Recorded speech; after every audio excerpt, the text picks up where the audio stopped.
मुख्यमंत्री समृद्ध पंचायत राज अभियान ही गावांची जबाबदारी। आमदार इद्रिस नायकवडी म्हैसाळ येथे अभियानाचा शुभारंभ। विकास कामासाठी सहकार्य करणार।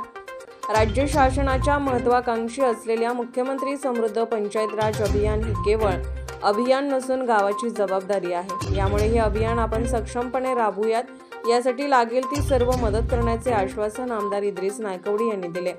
आमदार नायकवडी म्हणाले की राज्य शासनाचे धोरण सर्वसमावेशक असून विकास कामे करण्याबरोबरच ग्रामीण भागातील लोकांचे सक्षमीकरण करण्याचे ध्येय आहे। या अभियानाच्या माध्यमातून ग्रामीण भागात विकासात्मक स्पर्धा निर्माण होईल। यातून अधिकाधिक विकास साधता येईल। शासनाच्या योजना ग्रामीण भागातील शेवटच्या घटकापर्यंत पोहोचवणे, अभियानातून लोकांचे जीवनमान उंचावणे, लोकचळवळ निर्माण करणे हा मुख्य उद्देश आहे। गावातील विकास कामाच्या बाबतीत आपण आराखडा करून त्यातील प्राधान्यक्रमाने कामे पूर्ण करू। गावासाठी विकास निधी उपलब्ध करून देण्याचा मी प्रयत्न करणार असल्याचे श्री नायकवडी म्हणाले।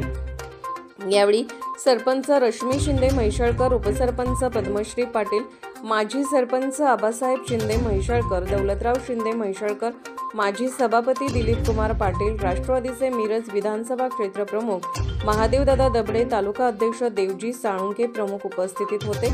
यावेळी श्री मारुती मंदिरात ग्रामसभा संपन्न झाली।